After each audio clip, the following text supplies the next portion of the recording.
ተመልካቾቻችን 7 ሰዓት ሆኗል። የአራት ማዕዘን ዜናዎቻችን እስከ 8 ሰዓት ድረስ ይቀጥላሉ። መቅደስ ጥላው ነኝ።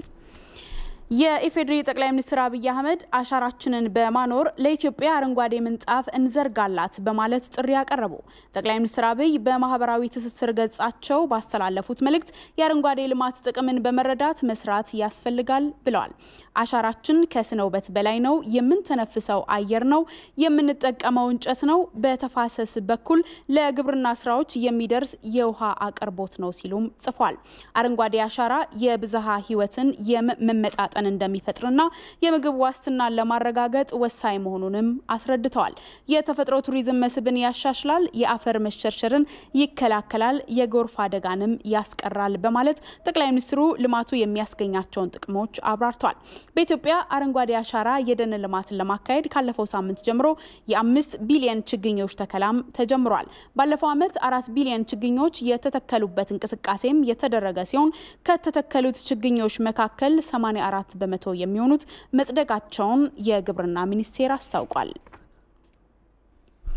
ተቀዛቅዞ የነበረው የኢትዮጵያ ኢኮኖሚ ያሰራራ እንደሚገኝ የገንዘብ ሚኒስትሩ አቶ አህመድ ሽዴ ለምክር ቤቱ አስታወቁ። ምክር ቤቱ የፌዴሪ የገንዘብ ሚኒስትር አቶ አህመድ ሽዴ የፌደራል መንግስት የ2013 ረቂቅ በጀትን በተመለከተ የሚያቀርቡትን የበጀት መግለጫ በማዳመጥ ላይ ይገኛል። ከ2008 በጀት ዓመት ጀምሮ ተቀዛቅዞ የነበረው ኢኮኖሚ ያንሰራራ እንደሚገኝ የገንዘብ ሚኒስትሩም ገልጸዋል። የማክሮ ኢኮኖሚው ከገጠመው ተግዳሮት እንዲላቀቅ መንግስት ሀገር በቀል የኢኮኖሚ ማሻሻያ ቀርጾ በመተግበር ላይ መሆኑን አቶ አህመድ ተናግሯል። ምክር ቤቱ የገንዘብ ሚኒስትሩ የፌደራል መንግስት የ2013 ዓ.ም ረቂቅ በጀትን በተመለከተ በሚያቀርቡት የበጀት መግለጫ ላይ በመወያየት ረቂቅ የበጀት አዋጁን ለሚመለከተው ቋሚ ኮሚቴ ለዝርዝር እይታ ይመራል ተብሎም ይጠበቃል።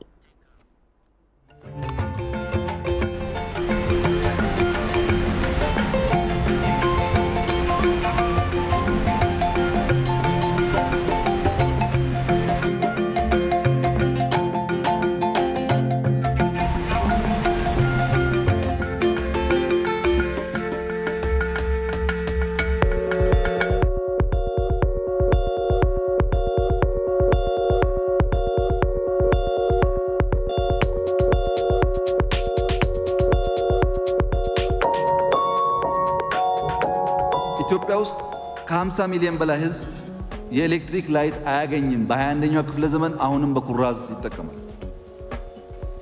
ዛሬም የኢትዮጵያ እናቶች ወገባቸው እስኪጎብጥ ለማመን የሚከብድ እንጨት ተሸክመው ልጆች ያስተምራሉ።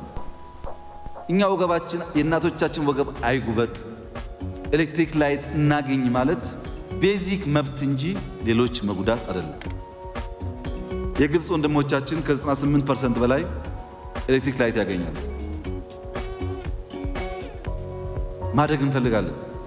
ይሄን ፍላጎቶችን የሚችል ሰው አቅም ያለው ጎረቤትም ሩቅም ያግዘን። ማገዝ ካልቻለ ይተወን። ተፍጨርጭረን መለወጥ እንፈልጋለን። መጉዳት አንፈልግም ሌላ ኃይል።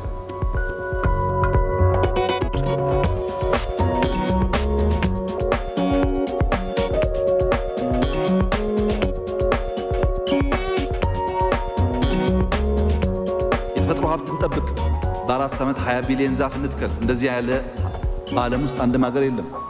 ህዝባችን ነው በነፃ እየወጣ የሚተክለው። ካልተከልን ህዳሴ ይደርቃል። ዝናብ ከሌለ ህዳሴ የለም። የህዳሴ ዋናው ምንጭ ዝናብ ነው። እሱ ደግሞ በአካባቢ ጥበቃ የሚረጋገጥ ነው። ልባም ጎረቤቶች ካሉን ዛፍ መትከል ላይ እኛም ማገዝ አለባቸው። አካባቢን ጠብቅ፣ ከተፈጥሮ እንጠቀም፣ ወንድሞቻችን አንጉዳ፣ ሌብነትን ቀንስ፣ የሰው ዕውቀት ጉልበት እንጠቀም፣ እንደግን ያለው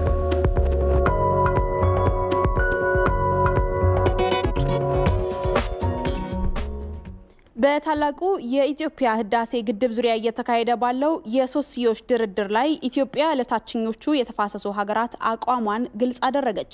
የኢትዮጵያ ግብጽና ሱዳን የውሃ ሚኒስትሮች የሚያደርጉት ድርድርም በበይነ መረብ የቪዲዮ ኮንፈረንስ አማካኝነት እየተካሄደ ነው። ድርድሩ የግድቡ የውሃ ሙሌትና አመታዊ የውሃ አለቃቀቅ ላይ አተኩሮ እየተካሄደ መሆኑን ነው የውሃ መስኖና ኢነርጂ ሚኒስቴር በላከው መግለጫ ላይ ያስታወቀው። የሶስቱ ሀገራት የውሃ ሚኒስትሮች ደረጃ ደግሞ የተጀመረው ውይይት ኢትዮጵያ በበጎ እንደምትመለከተው የገለጹ ሲሆን በድርድሩ እውነተኛ ውይይትና ድርድር ለማድረግም ቁርጠኛ አቋም እንዳላት አስታውቃለች ብሏል ሚኒስቴሩ በላከው መግለጫ። በሶስቱ ሀገራት የተፈረመው የህዳሴ ግድብ የስምምነት መርሆችን ሙሉ በሙሉ እንዲተገብሩም ፍላጎት እንዳላት ገልጻለች። የታዛቢዎች ሚና መታዘብ ብቻ መሆን አለበት ያለችው ኢትዮጵያ የቴክኒክ ድጋፍ አደራዳሪ አካላት ማድረግ ካለባቸው እንኳን ሶስቱ ሀገራት በጋራ ሲጠይቁ ብቻ መሆን እንደሚኖርበት አስታውቃለች። ከየካቲት 4 ቀን እስከ 5 2012 ሶስቱ ሀገራት በህግና በቴክኒክ ባለሙያዎች ባደረጉት ውይይት ያቋረጡትን ሰነድ የድርድሩ መሰረት ሊሆን እንደሚገባም አስታውቃለች። በዚህ መሰረት ኢትዮጵያ የግድቡን ውሃ ሞላልና አመታዊ የስራ ክንውን መመሪያ በተመለከተ የራሷን አማራጭ አቅርባለች። ሱዳንም አቋሟን የሚያንጸባርቅ ሰነድ ማቅረቧን መግለጫው ጠቁሟል። ሰኔ 2 ቀን በመጀመሪያው ቀን ስብሰባቸው ከስምምነት በደረሱት መሰረት ከማክሰኞ አርብና እሁድ በስተቀር ከስምምነት እስከሚደርሱበት ድረስ በበይነ መረብ የሚደረገው ኮንፈረንስ እንደሚቀጥልም መግለጫው አመልክቷል። ኢትዮጵያ በውይይቱ በሁሉም አካላት ዘንድ መተማመን እንዲፈጠር ፍላጎት አላት ያለው መግለጫው ይህም ድርድሩ ስኬታማ ለማድረግ ካላት ፍላጎት የመነጨ መሆኑንም ጠቁሟል። ነገር ግን ግብጽ በድርድሩ ያንጸባረቀችው ያለው አቋምና በተባበሩት መንግስታት የጸጥታው ምክር ቤት የዲፕሎማሲ ጫና እንዲፈጠር ያደረገች ያለችውን ጥረት በድርድሩ ላይ መተማመን እንዳይፈጠር የሚያደርግ መሆኑን በመግለጫውም ተጠቁሟል። በመጨረሻም ኢትዮጵያ በድርድሩ የሚሳተፉት አካላት እውነተኛ ድርድርና ውይይት አድርገው ከስምምነት እንዲደርሱ ፍላጎቷ መሆኑን አስታውቃለች። ዓለም አቀፉ ማህበረሰብም ከዚህ አንፃር ከጎኗ እንደሚቆም እምነቷ መሆኑን ገልጻለች። መረጃውን ያደረሰን የውሃ መስኖና ኢነርጂ ሚኒስቴር ነው። ግብጾች የታላቁ ህዳሴ ግድብ ግንባታ እንዲሰናከል የሚያደርጉትን የውሸት ዘመቻ ለመመከት ጠንካራ የዲፕሎማሲ ስራ መስራትና ሀገራዊ አንድነትን ማጠናከር እንደሚገባ ምሁራን ተናገሩ።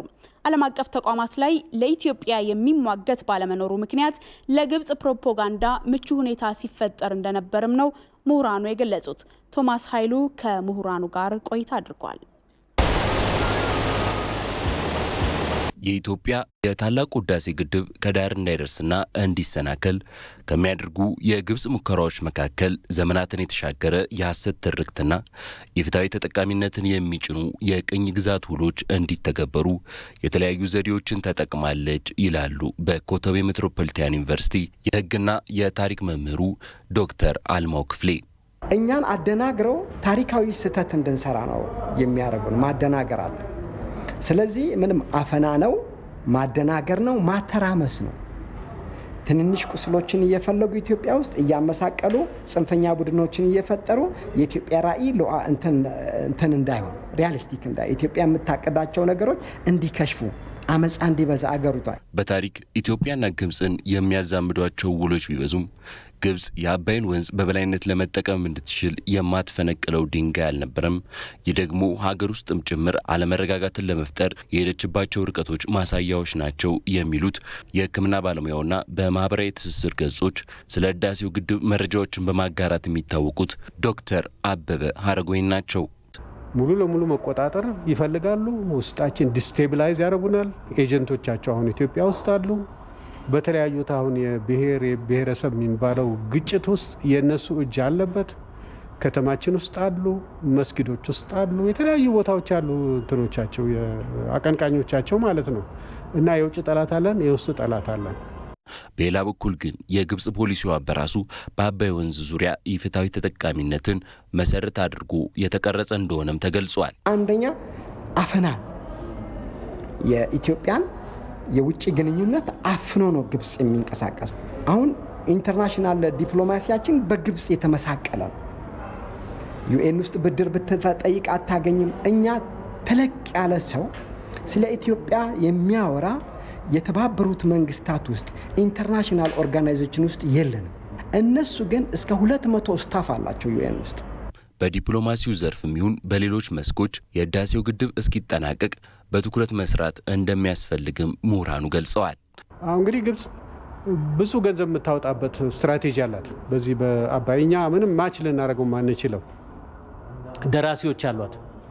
መጽሐፍት ይጻፋሉ የነሱን ጉዳይ የሚያስረዱ ምሁራን አሉ አሜሪካን ምሁራንን ገዝተዋል የአውሮፓን ምሁራንን ገዝተዋል የራሳቸው ምሁራንን አፍልቀዋል ገንዘባቸውን ያፈሱበታል ሚዲያውን ይቆጣጠሩታል አልጀዚራ የነሱ ደጋፊ ነው ቢቢሲው የተለያየ ሁሉ የተያየን እንደሆነ ሚዲያውን በሙሉ በጣም የሚቆጣጠሩ ናቸውና የኢትዮጵያን ነገር የሚያኳስስ የኢትዮጵያን በአባይ ላይ ያላትን ሁኔታ ሊያመናመን የሚችል ብዙ ነገር ነው እንትን የሚሉትና እኛ ደግሞ ተመሳሳይ የሆነ መልስ አንሰጥም ኢትዮጵያ ግድቡን በተመለከተ ወሳኝ ነጥቦችን መርሳት እንደሌለባት የታሪክ ምሁሩ ዶክተር አልማው ገልጸዋል ጦርነት ሊያረጉ ይችላሉ 5% ነው ጦርነት ሊያረጉ የሚችሉ አይሞክሩት ምክንያቱም በእነሱ ላይ ይብሳል ኢትዮጵያ ማረግ ያለባት አንደኛ ግድቡን መቀጠል ነው ሁለተኛ አለመፍራት ነው ሶስተኛ የፕሮፓጋንዳ ስራ መስራት ነው ኢትዮጵያ ውስጥ ወሬ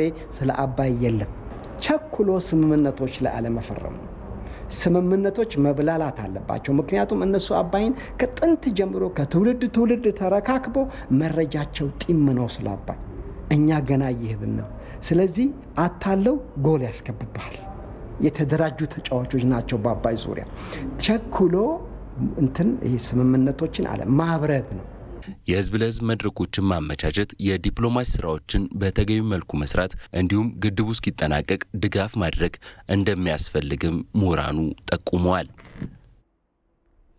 ኢትዮጵያውያን የልማት ህልሞቻችን እንዲሳኩ የጋራ እሴቶችን በማጠናከር መስራት እንደሚገባ የታሪክ ምሁራንና ወጣቶች ተናገሩ ለዚህም የኢትዮጵያዊነትን የአሸናፊነት ስለልቦና በማሳደግ ወቅቱ የሚጠይቀውን ሀገራዊ አንድነት ማጠናከር እንደሚገባ ማስረድተዋል ሀብታሙ ደባሱ የብዙሃን እናት መደጋዬም ምንላት አንጋፋው ድምፃዊ ጌታቸው ካሳ በዜማው የብዙሃን እናት መጠጊያ የምንላት እማማናትና ሀገሬን አትንኳት እያለ ለብዙ ኢትዮጵያውያን ብሔራዊ የሀገር ኩራትን በሙዚቃ ጥበብን ገለጠ ለዘመናት በዘለቀው ታሪክ ኢትዮጵያውያን አንድነታቸውን ባህላቸውን ጠብቀው ሀገርን ለዚህ ያደረሱ የአይበገሬነት መንፈስ ሀገርን ገነባ አንድም ኢትዮጵያ አልተያዘችም አምስቱን አመት ጣሊያኑን ወረራ ፋሺስት ጣሊያኑን ዘመን ቆብናው አንድም ሽኩቻው አልቆመም ጦርነቱ አልቆመም ስለዚህ አልበገርነት ባይነት ስሜታችን ጠንካራ ነው ያንን የሚሰብር ኃይል የለም አሁን ትልቁ ፈተናችን ይሄንን ስሜት ለፖለቲካ ችግራችን እንዴት እንጠቀምበት የሚለው ነው ብዙ መወያየት ያለብን ብዬ ለሀገር ትንሳኤ የተዋደቁ ጀግኖች አሉባት ሀገር በዱር በገደሉ ተዋድቀው የባዕዳንን የወራሪነት ተልኮ ያከሸፉ ህዝቦች ለዚህ ዘመን ወጣቶች ደግሞ ሌላ ጀግንነትን ዘመኑ ይፈልጋል አሸናፊነት ማለት ለኔ እንደ ዘመንክ የሚመጣብክን ፈተና ተቋቁመክ ዲግሪቲክን ጠብቀክ ክብርክን ጠብቀክ ስታልፍ ነው አሸናፊነት የሚባለውና ያለብክን ችግር መለየት ለጊዜክ ደግሞ ለማሸነፍ የምትሄድበት መንገድ ርቀት ከዛ ነገር ደግሞ መወጣት እሱ ነው ለኔ አሸናፊነት ዓለም ላይ አሁን ሰዓት ያለው ውድድር የራስን ማጉላት ነውና አሸንፈን መውጣት ማለት ኢትዮጵያ የሆኑ ነገሮችን አጉልተን ዓለምኛን በመንደር ነው የሚያቀንፉ እስከመቼ በረሃብ እንታወቃለን እስከመቼ በድህነት እንታወቃለን አባቶቻችን እሱ ነበረው ያስረከቡ አባቶቻችን ኢትዮጵያ ሲባል እኮ ጀግና የትም ዓለም ላይ ጥቁር ስበ ኢትዮጵያኒዝም የሚባል ሙቭመንቶችን እስከማምጣት ድረስ ኢትዮጵያዊነት ሲባል ያሸናፊነት ስነልቦና ወደ ጦርነት ሊገቡ ሲሉ ወይም ጥቁር አሸናፊ ነው የሚለውን ስነልቦና ሲይዙ ሁሌም ቢሆን ከፊት የሚያደርጓት ወይም ደግሞ መለያቸው የነበር ኢትዮጵያዊነት ነበር የታሪክ ተመራማሪው ረዳት ፕሮፌሰር አህመድ ዘካሪያ እኛ ዘመናትን የተሻገረ ታሪክ አለን ህዝቦች የተጓዝንበትን የታሪክ ጉዞ ለትውልዱ ትምህርት ነው ይላሉ በተለይ ኢትዮጵያ በተፈጥሮ ሀብቷ በፍትሃዊነት ለመጠቀም የምታደርገው ጥረት ምሳሌ መሆኑንም ያስረዳሉ የሱዳንም ህዝብ የግብጽንም ህዝብ መቅረብ የምንችልበትን መላ መፍጠሩ ጉዳይ እኛም መስራት አለብን እነሱ ተቃዋሚ ፖለቲከኞቻችንን ለማባበል እንደሚችሉት ሁሉ እኛ ደግሞ ወደ ህዝቡ የምንቀርብበትን መንገድ ማስፋት አለብን ወደ ሰፊ ሆነን የአፍሪካን ጸጋ አፍሪካኖች አብሮ የሚቋደሱበት መንገድ የመፍጠሩ ነገር ማስገንዘቡ ጥሩ ነው አሁን ግድቡ እነሱን ምንም አይጎዳቸውም አሁን ባለበት ሁኔታ ዛሬ ባለበት ሁኔታ ግድቡ መገደቡ ግብጽንም ሱዳንንም አይጎዳም በምንም መልኩ አይጎዳም ትናንት ዛሬን እየተካ ትውልድ እየመጣ ትውልድ እየሄደ ዛሬ ኢትዮጵያ ለዚህ በቅታለች። ዛሬ ጀግንነት በጦር ሜዳ የምንዋጋበት ሳይሆን ሀገርን በተለያየ ሙያ ዘርፍ ግብን ማሳካትን ይጨምራል። ስኖር ከማንም ሳልጠብቅ እኔ አቅሜ ምንድነው የሚፈልገው ምንድነው የምችለው እንዴት ነው ራሴ መቀየር ያለብኝ ራሴን ቀይሬ እንዴት ነው አካባቢውን ያለውን ሰው መቀየር የምችለው የሚለው ነገር ትንሽ አገናዝበን ትንካልክበት መስራት የሚቻልና ሁሉም ሰው ራሱን ቀይሮ ራሱን ጠንካራ አድርጎ ራሱን ፋይናንሻሊ በእውቀትም በገንዘብም ጠንካራ ካደረገ ሀገር እንዳለ ተቀየረሽ ማለት ነው እንደሱ ለማድረግ ግን ያንን ዜጋ የሚደግፍ ሲስተም ያስፈልጋል ይህን በአመታትና በክስተቶች መለዋወጥ እንኳን የማይዛነፈውን የኢትዮጵያዊነት ያሸናፊነት ስነ ልቦና እሴት በማሳደግ ሀገርን ከኋላ ቀርነትና ከድህነት ማውጣት ደግሞ የዚህ ዘመን ትውልድ ኃላፊነት ነው አለሁሽ ምላት ጥቁር አፍሪካዊት ሀገሬን አትንኳን በተያያዘ ታላቁ የኢትዮጵያ ህዳሴ ግድብን ለማጠናቀቅ በአንድነት መንፈስ መስራት እንደሚገባ የኢትዮጵያ ዜና አገልግሎት ያነጋገራቸው የአዲስ አበባ ከተማ ነዋሪዎች ገልጸዋል። ባለፉት 2 ዓመታትም በመንግስት በኩል ግድቡን ለማጠናቀቅ የተወሰዱ እርምጃዎች የሚበረታቱ እንደሆኑም ነው ነዋሪዎቹ የገለጹት። አስተያየቶቹን ተከታትለን እንመለስ። ብዙ ደረጃ ደርሷል 73% መድረሱ ማለት ትልቅ ነገር ነው አሁንም ግን ብዙ ነገሮች ይቀሩናል ያው ያለን ጊዜ አላመለጠንም ወጣቶች እኛ በተለይ ወጣቶች ከተነሳ የትኛው ነገር ማድረግ እንችላለን ምንም ያቀተ ነገር አይኖር የፈለገ እንደው ብንራብም ይገደባል መንግስታችንም ጥሩ ነው አያያዙ አሁን ያለው መንግስታችን ለመጨረሻውን ያሳምርለት ጥሩ ሁኔታ ላይ ነው አሁንም የተጀመረውን ግድብ እንገድበዋለን እስከመጨረሻ እንጨርሰዋለን ስታቶች የተጓተተ ነገርም ቢኖርም አሁን ተስተካክሎ ወረም ተታጠርቆ ስራው መቀጠሉ ደስ ብሎኛል ማለት ሁሉ የኔን ብሎ የተነሳበት አጋጣሚ አለ አሁን ያውኑ መንግስት ያገባኛል ይመለከተኛል መጨረስ አለብኝ ብሎ እየሰራ ያለው ምክንያቱም እኛ ካላገዝነው ብቻውን ሊሰራ አይችልም እያንዳንዱ ህብረተሰብ ከጎን ሆኖ ማውራትና አፍራሽ ቃላቶች መወራወር ሳይሆን ተቀራርቦ በጠረጴዛ ዙሪያ ችግሮች ሁሉ እንዲፈቱ ማድረግ አለብን በጋራ ነው ሁሉም ነገር እንሰራ የምንችለው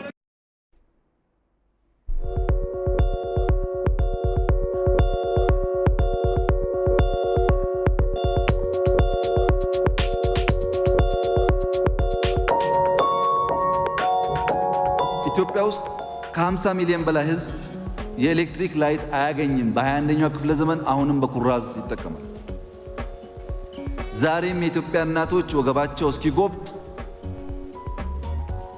ለማመን የሚከብድ እንጨት ተሸክመው ልጆች ያስተምራሉ እኛ ወገባችን የእናቶቻችን ወገብ አይጉበጥ ኤሌክትሪክ ላይት እናገኝ ማለት ቤዚክ መብት እንጂ ሌሎች መጉዳት አይደለም የግብጽ ወንድሞቻችን ከ98% በላይ ኤሌክትሪክ ላይት ያገኛሉ ማድረግ እንፈልጋለን ይሄን ፍላጎቶችን የሚችል ሰው አቅም ያለው ወደቤትም ሩቅም ያግዘን ማገዝ ካልቻለ ይተወን ተፍጨርጭረን መለወጥ እንፈልጋለን መጉዳት አንፈልግም ሌላ ኃይል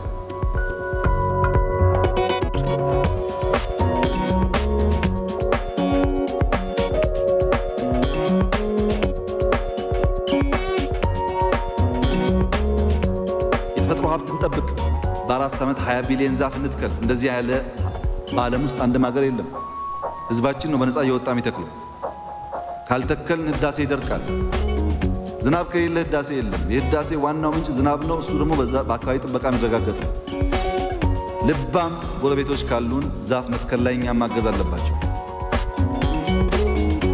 አካባቢን ጠብቅ ከተፈጥሮ እንጠቀም ወንድሞቻችን አንጉዳ ሌብነትን ቀንስ የሰው ዕውቀት ጉልበት እንጠቀም እንደግነ ያለ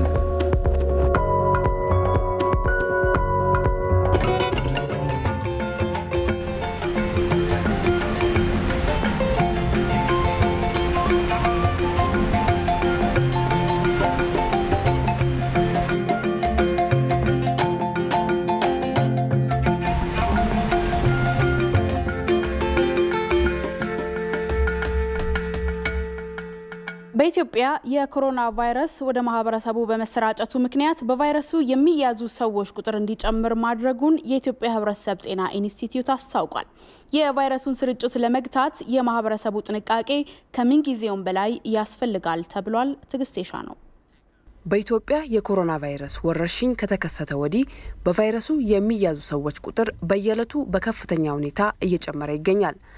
ለዚህም የተለያዩ ምክንያቶች ቢቀመጡም ወረርሽኙ ወደ ህብረተሰብ ውስጥ መግባቱ በቀዳሚነት እንደሚጠቀስ የኢትዮጵያ የህብረተሰብ ጤና ኢንስቲትዩት ዋና ዳይሬክተር ዶክተር ኤባ ባተ ከኢቲቪ ጋር በነበራቸው ቆይታ አብራርተዋል። ባለፉት ጊዜያት እንግዲህ አብዛኛው ፖዚቲቭ ኬዞችን ስናገኝ የነበረው በተለይ ከውጭ ተመላሽ ይሄ በግዴታ ማቆያ ጣቢያ ውስጥ ካሉ መንገደኞች ላይ ነበርና ያ እንግዲህ አሁን ተለውጧል።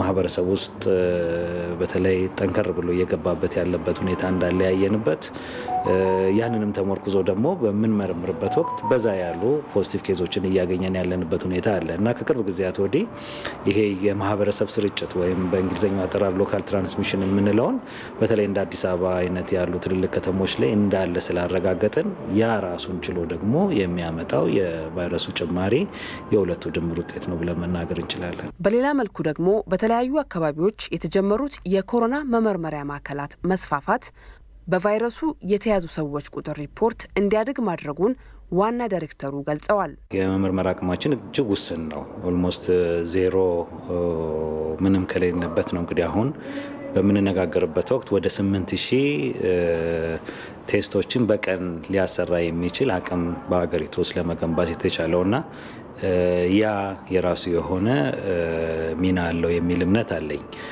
በፕሮፖርሽን ካየነው በስሌት ካየነው ወደ 1% ከዛ በኋላ ዝቅ ያለ ወደ 0.7 ገደማ ነበር የፖዚቲቪቲ ሬታችን።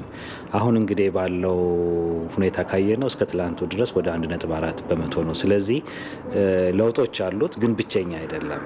የቫይረሱን ስርጭት ለመግታት ማህበረሰቡ የሚነገረውን የጥንቃቄ ተግባራት መፈጸም ዋነኛ አማራጭ መሆኑን ነው ያሳሰቡት። ሀገራችን ብዙም ተጽዕኖ ሳይመጣ ጊዜውም ረዘም ላለ ጊዜ ቆየት ዘለግ ብሎ ነው እንግዲህ ይሄ ችግር የመጣው። ይሄ የመጣበት ምክንያት አንደኛ መንግስትም የሚመለከተው አካልም በወሰደው እርምጃዎች፣ ከሁሉ በላይ ደግሞ ማህበረሰቡ ያንን ከመደገፍ አንጻር በሰጠው ቀጥተኛ ምላሽ ነው፣ በተለይ የመጀመሪያዎቹ ሳምንታትና ጊዜያት ላይ። ስለዚህ አሁን ደግሞ በሽታው ተስፋፍቷል፣ የማህበረሰብ ስርጭት ጀምሯል። እሱን ለማህበረሰባችን አሳውቀናል። በእድሜ ደረጃ ማንንም የሚለይ ያልሆነ ከወራት እንግዲህ ከተወለዱ በወራት ካሉ ህጻናት ጀምሮ እስከ አረጋውያን ድረስ የሚጠቁበት የሞት ምጣኔውን በየጊዜው እየጨመረ ያለበት በጽኑ ህሙማን ሕክምና የሚያስፈልጋቸው ቁጥርም በየጊዜው እየጨመረ ያለበት እዚህ አይነት ጊዜ ውስጥ ያለ ነው። አዲስ አበባ ላይ ብቻም ሳይሆን ሁሉም ክልሎች፣ ሁለቱም የክፍለ ከተማ ነው የከተማ መስተዳደር በበሽታው የተጠቁ ግለሰቦችን ሪፖርት አድርገዋል። ስለዚህ በኢትዮጵያ ዙሪያ ያሉትን ሁኔታዎች ካየን፣ የዓለምን ሁኔታ ካየን፣ አገራችን ውስጥ ደግሞ ያለው የበሽታውን ስርጭት ካየን ማህበረሰቡ እጅግ ከፍተኛ የሆነ ድጋፍና በተለይ ይሄንን ከመከላከል አንጻር ትልቅ ሚና ስለሚጫወት የሚሰጠውን ምክረ ሀሳብ እንዲቀበል እንዲተገብር እንደው አደራ ማለት እንፈልጋለን። የኮሮና ቫይረስ ወረርሽኝ ተከትሎ የወጣው የአስቸኳይ ጊዜ አዋጅ እንዲተገበር የጸጥታ ኃይሎች አስተማሪ በሆነ መንገድ ሚናቸውን ሊወጣ እንደሚገባም ተገልጿል። በኮሮና ምክንያት የተቋረጠውን የከፍተኛ ትምህርት የመማር ማስተማር ሂደት ማስተካከል የሚያስችሉ የትምህርት ግብዓቶችን በተለያዩ የቴክኖሎጂ መንገዶች ለተማሪዎች ተደራሽ ለማድረግ እየተሰራ መሆኑን የሳይንስና ከፍተኛ ትምህርት ሚኒስቴር አስታወቀ። ተማሪዎች በበኩላቸው የተለያዩ መጽሐፍቶችን በቴሌግራምና መሰል ቴክኖሎጂ አማራጮች ያገኙ ቢሆንም በቂ እንዳልሆነ ይገልጻሉ። ተስፋዬ ለሜሳ በኢትዮጵያ የኮሮና ወረርሽኝ ተጽዕኖ ካሳደረባቸው ዘርፎች መካከል ትምህርት አንዱ ነው። የወረርሽኙን ስርጭት ለመቆጣጠር በሚል መንግስት ሁሉም ትምህርት ቤቶች እንዲዘጉ መወሰኑ ይታወሳል። በመንግስትና በግል የከፍተኛ ትምህርት ተቋማት ውስጥ ሲማሩ የነበሩ ወደ 2 ሚሊዮን የሚጠጉ ተማሪዎችም በወረርሽኙ ምክንያት ትምህርት አቋርጠው ይገኛሉ። የሳይንስና ከፍተኛ ትምህርት ሚኒስትሯ ፕሮፌሰር ሂሩት ወልደማርያም እንዳሉት ታዲያ እነዚህ ከትምህርት ገበታቸው ተገለው ያሉ ተማሪዎች ሊደርስባቸው የሚችለውን የስነ ልቦና ጫና ለመቋቋምና የተቋረጠውን የመማር ማስተማር ሂደት ለማካካስ እየተሰራ ይገኛል። ከ82 ሺህ በላይ ማጣቀሻ መጽሐፎች ሌሎችም አክሰስ የሚደረጉ ኦንላይን በነፃ ከውጭም ጭምር አሰባስበን አንድ በሚኒስቴሩ መስሪያ ቤት ስር ያለ ፕላትፎርም ላይ ከፍተኛ ትምህርት እና የቲቤት ፕላትፎርም ላይ ተቀምጦላቸዋል። ያ እንግዲህ ተማሪ ካለበት ሆኖ ተደራሽ እንዲሆን ነው አክሰስ እያደረገ የየራሱን እያነበበ እያጠና እንዲቆይ የሚያደርግ ነው። ተማሪዎች ከዚህ ፕላትፎርም ላይ ለመማር አክሰስ ሲያደርጉ በነፃ ዳውንሎድ እንዲያደርጉ በነፃ እንዲያነቡ በዜሮ ሬት ያለምንም ክፍያ ተመቻችቶላቸዋል። በወልቂጤ ዩኒቨርሲቲ የአራተኛ ዓመት ተማሪ የሆነችው ናርዶስ ገዛኸኝ ትምህርት ከተቋረጠበት ጊዜ ጀምሮ ቤቷ በመሆን የሳይንስና ከፍተኛ ትምህርት ሚኒስቴር በድረገጽ ላይ ያስቀመጣቸውን መማሪያ መጽሐፍቶችን በመጠቀም እያነበበች እንደሆነ ትናገራለች። ይሁን እንጂ ይህ ብቻ በቂ አለመሆኑን ነው ተማሪ ናርዶስ የምትገልጸው። ፈተና ቢሰጥ አሁን በሰበሰብኳቸው መረጃዎችና ባለኝ ዕውቀት ላይ ተመርኩዤ እርግጠኛ ሆኜ ልሰራቸው አልችልም። ምክንያቱም ያለው ሶርስ አንደኛ በቂ አይደለም፣ ሁለተኛ ደግሞ ያለውንም ደግሞ አንብቦ ከዛ ውስጥ በእኛ ደረጃ የሆነውን መርጦ ለማውጣትና እነሱን ለማወቅ ብዙ በቂ አይደለም እና ይሄ ስለሆነ አሁን ባለው ሁኔታ ፈተና ቢሰጥ ብያላት። በድረገጹ ላይ መጽሐፍቶችን በጅምላ ከማስቀመጥ ይልቅ ተማሪዎች በሚማሩት የትምህርት አይነት ልክ ብቻ ቢስተካከል የሚለው የተማሪ ናርዶስ ሐሳብ ነው። ይህን ጨምሮ በኢትዮጵያ የቫይረሱ መስፋፋት እየጨመረ ከመሆኑ አንጻር የከፍተኛ ትምህርት ተቋማት ዕጣ ፋንታ ምንድነው የሚሆነው ብለን የጠየቅናቸው ሚኒስትሯ ፕሮፌሰር ሂሩት ወልደማርያም የዶክተሬትና የድህረ ምረቃ መርሃ ግብሮች የመማር ማስተማር ሂደት ያለ ችግር እየተከናወነ መሆኑን ተናግረዋል። ቅድመ ምረቃው ግን እንዳልኩት ሰፊ ነው የተማሪ ፖፑሌሽኑ። ከዛ አኳያ ተደራሽነቱም በጣም በተለያየ ደረጃ ላይ ነው የሚገኘው። ፕሮባብሊ የመብራትም እንኳን አክሰስ የሌለው ተማሪ ሊኖር ይችላልና ፍትሃዊ ስለማይሆን ሁሉም በሚመጡበት ጊዜ እንደገና ማካካሻ ትምህርት ተምረው የሚፈተኑ ነው የሚሆነው እንጂ በኦንላይኑ ላይ ተመርኩዘው ፈተና የሚሰጥ አይሆንም። አሁን ላይ ያለን ውሳኔ እንግዲህ ኮቪድ ረዘም ላለ ጊዜ ከምናስበው በላይ የሚቆይ ከሆነ ደግሞ እያየን ሁኔታውን የምንለውጥና የምናሻሽል የተለያዩ እርምጃዎችን እየወሰድን ምንሄድ ይሆናል። የድህረ ምረቃው ግን የማስተርስ እና የፒኤችዲ በዚሁ በኦንላይን ፕላትፎርም ፈተናም ይሰጣል። የቲሲስ የመመረቂያ ጽሁፋቸውም ፈተና ይቀመጣሉ፣ ይመረቃሉ። የድህረ ምረቃው አይቋረጥም። ተማሪዎች ቤታቸው ሆነው እያነበቡ ጎን ለጎን ደግሞ ራሳቸውን ከወረርሽኙ እንዲጠብቁም ሚኒስትሯ ፕሮፌሰር ሂሩት ወልደማርያም አሳስበዋል። በዓለም አቀፍ ደረጃ በኮቪድ-19 የተያዙ ሰዎች ቁጥር ከ7.4 ሚሊዮን ሲልቅ በአሜሪካ ደግሞ ከ2 ሚሊዮን ተሻግሯል። በዓለም አቀፍ ደረጃ በአፍሪካ እንዲሁም በኢትዮጵያ የኮቪድ-19 ስርጭት አሃዛዊ መረጃዎች ምን ይመስላሉ? ሮዛ መኮንን አዘጋጅታለች። ጤና ይስጥል። እንዴት ቆይሽ? እንዴት ቆይተሻል መቅደስ? ቀጥልሻለሽ። አመሰግናለሁ። ተመልካቾቻችን እንግዲህ በዓለም አቀፍ ደረጃ የኮቪድ-19 በሽታ ስርጭት በፍጥነት እያደገ ነው የሚገኘው። እዚህ ስቱዲዮ ውስጥ ከገባንበት ቅስፈት ያሉ ቁጥሮችን ነው ለእናንተ እያደረሰን የምንቆየው። በዓለም አቀፍ ደረጃ ከ7.4 ሚሊዮን በላይ የሚሆኑ የዓለም ዜጎች በኮቪድ-19 በሽታ መያዛቸው ይፋ ተደርጓል። እንግዲህ ከዚህ ቁጥር ውስጥ ደግሞ 3.7 አካባቢ ወይም ደግሞ በመቶኛ ሲቀመጥ 50 በመቶ የሚያህሉት ማገገማቸው ነው እየተነገረ የሚገኘው። ከዛ ባለፈ የሟቾች ቁጥር እንግዲህ እንደምንመለከተው ከ419 ሺህ በላይ ሄዷል። አሁን ላይ ከሞቱትና ወይም ደግሞ ካገገሙት ውጪ ያሉ ቁጥሮች ወደ 3.2 ሚሊዮን የሚጠጉ ከኮቪድ-19 ታካሚዎች ሕክምናቸውን እየተከታተሉ ነው የሚገኙት። ከዛ ውስጥ ደግሞ 2 በመቶ የሚሆኑት ያህል በጽኑ ሕክምና ውስጥ እንደሚገኙ ነው መረጃዎች መረጃዎች የሚያሳዩት። እንግዲህ በዓለም አቀፍ ደረጃ በቀን ካለፉት 24 ሰዓታት ጋር ስናነጻጽር 134,000 የሚሆኑ ዜጎች በአንድ ቀን ብቻ በኮቪድ-19 ተይዘዋል። ከ5,000 የሚልቁት ደግሞ በዚሁ በሽታ ብቻ ህይወታቸውን አጥተዋል።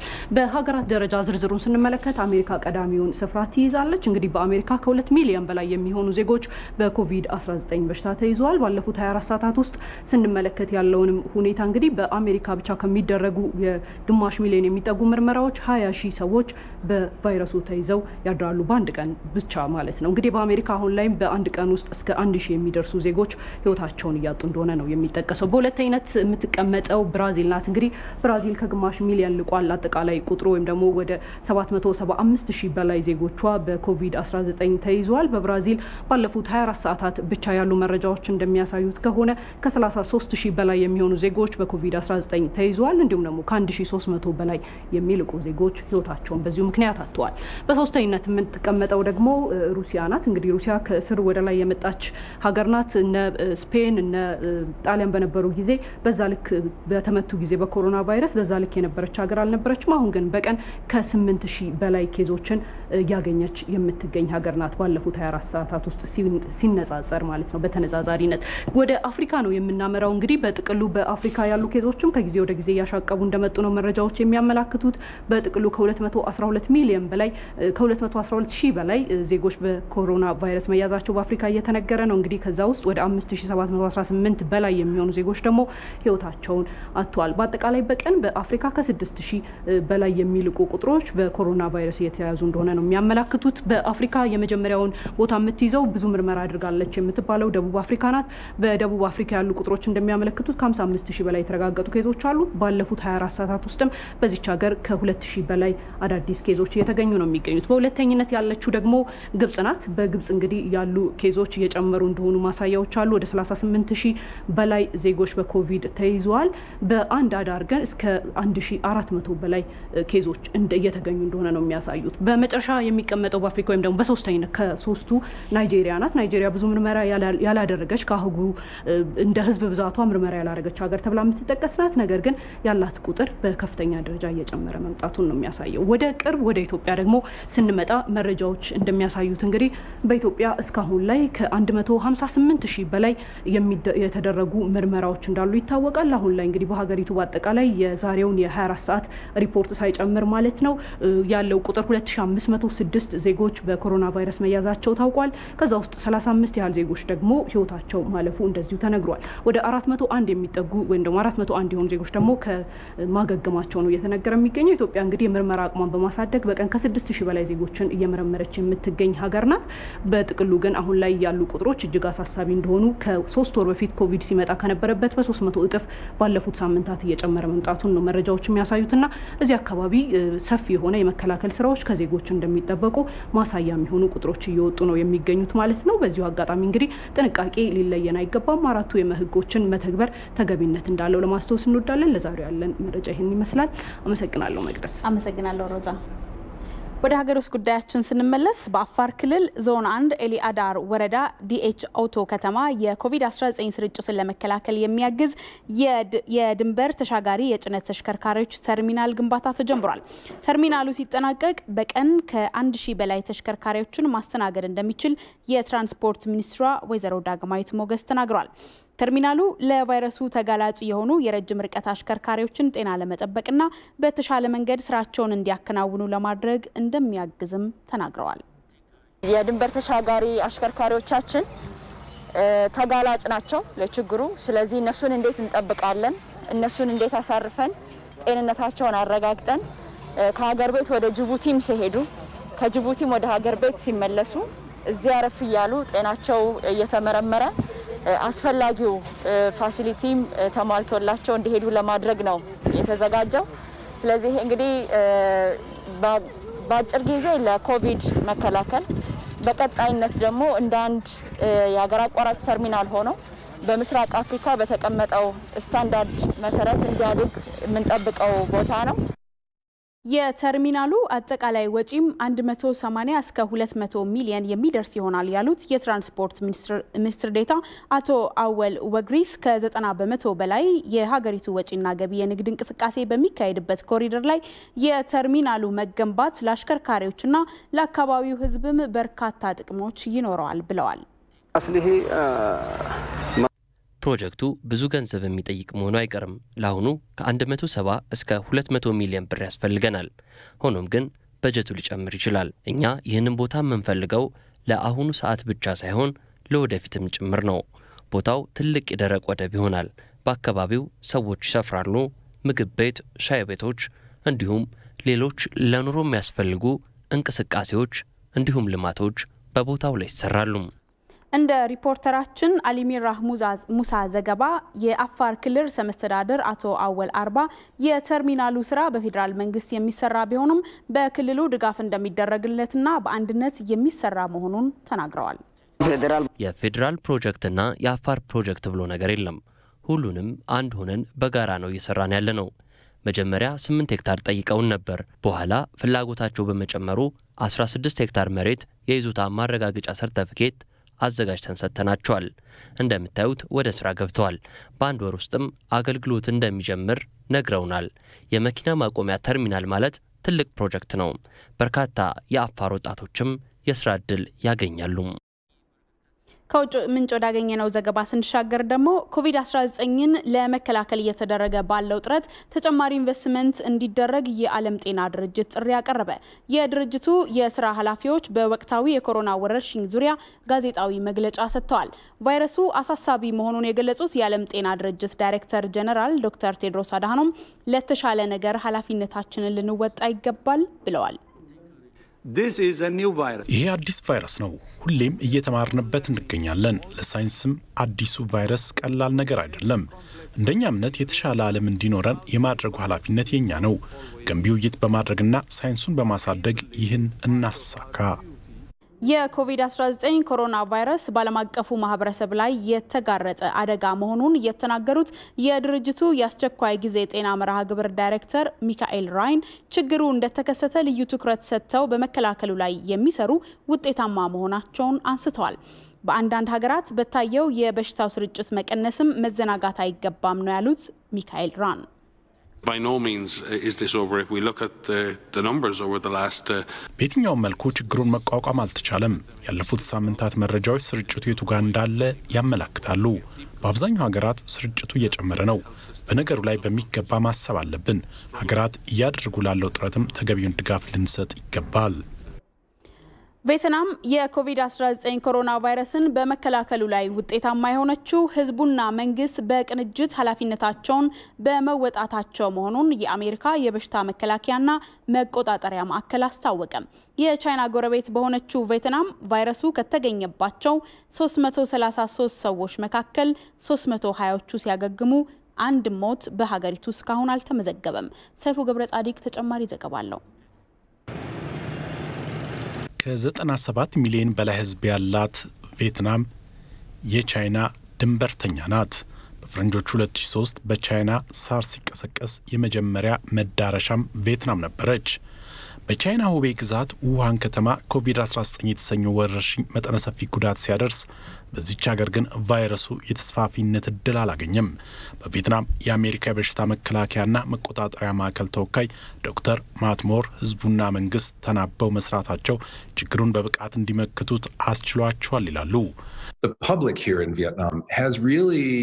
የቬትናም ህዝብ ችግሩን በሚገባን የተገነዘበው በመከላከሉ ላይ በተገቢው መንገድ ኃላፊነቱን ተወጥቷል። ለዚህ ነው ውጤታማ የሆነው። መንግስትም ጠንከር ያሉ እርምጃዎችን በመውሰድ ለኛ ለምዕራባውያኑ አርአያ የሚሆን ስኬት አስመዝግባለች ሀገሪቱ። ቬትናምና አሜሪካ በተመሳሳይ ሳምንት ነው ኮሮና የተከሰተው። ቬትናም በዛው ሳምንት ነው ወደ መከላከሉ ተግባር የገባችው። እንደ አሜሪካ ለወር ያህል አልተዘናጋችም። በቫይረሱ ስርጭት አሜሪካ ቀዳሚዋ የዓለማችን ሀገር ስትሆን ቬትናም ግን በ154ኛ ረድፍ ላይ ናት። ለቫይረሱ ከተጋለጡት 332 320 አገግመዋል። በሕክምና ላይ ካሉት 13 ሰዎችም አንድ ብቻ ነው በጽኑ ህሙማን ክፍል ውስጥ የሚገኘው። የአንድም ሰው ህይወት በቪየትናም አላለፈም። ቪየትናምና አሜሪካ ከቻይና የሚደረግ በረራን የከለከሉት በተመሳሳይ ጊዜ ሲሆን ቪየትናም ግን ከውጭ የመጡትን በመመርመርና ለ14 ቀን በለይቶ ማቆያ እንዲቆዩ በማድረግ ቀደም ብላ ነው የመከላከል ስራውን የጀመረችው። አካላዊ ርቀትን መጠበቅም በሀገሪቱ በጥብቅ የሚታይ ጉዳይ ነው። ዶክተር ቲሃይኒን የሕክምና አገልግሎት ኃላፊ ሲሆኑ ውሱን አቅም ቢኖረንም ችግሩን ግን መክተነዋል ይላሉ። ቪየትናም ታዳጊ ሀገር ናት። ሀብታችንም ውሱን ነው። ወረርሽኙ በጀመረ ጊዜ የህሙማንን ቁጥር ለመቀነስ ጥረት ተደርጓል። ቪየትናም በኮሮና ቫይረስ ላይ ጦርነት ስታውጅ የመከላከያ ሰራዊቷንም ለግዳጅ አሰማርታለች። ወታደራዊ ጣቢያዎቿንም ለለይቶ ማቆያ በማዘጋጀት ሄንሪ ኒጉይን ቪየትናም አሜሪካዊ የንግድ ሰው ሲሆኑ ኑሯቸውም በትልቋ ከተማ ሆሺሚኒ ነው። ዛሬ የተሻለ ነገር እንድናይ መስዋዕትነት ተከፍሏል ይላሉ። In the larger picture, maybe there is a little bit more what I'll call a ትልቅ ምልከታ ነው። በጋራ ትብብር የተሰራ ስራ ህዝቡ የሚለው ቤተሰቡና ማህበረሰቡ እንዲሁም ከተማውና ሀገሩን የተሻለ እንዲሆኑ ሁሉም አስፈላጊውን መስዋዕትነት በጊዜው መክፈሉን ነው። ዶክተር ቶድ ፖሎክ ደግሞ በቪየትናም የሃርቫርድ ዩኒቨርሲቲ ሕክምና ትምህርት አጋርነት ለጤና ማስፋፊያ ኃላፊ ናቸው። እሳቸውም ህዝቡ ቁልፍ ሚና ተጫውቷል ለስኬቱ ይላሉ። የህዝቡን ጽኑ እምነትና ድጋፉን ወደ ጎን ማለት አንችልም። አሁን ላለው ሁኔታ ቁልፍ ሚና ተጫውቷልና። ኮቪድ-19ን በመከላከሉ ውጤታማ የሆነችው ቪየትናም ካለፈው ሚያዝያ አጋማሽ ጀምሮ በሯን እንደገና ክፍት ማድረጓን ፒቢኤስ ዘግቧል።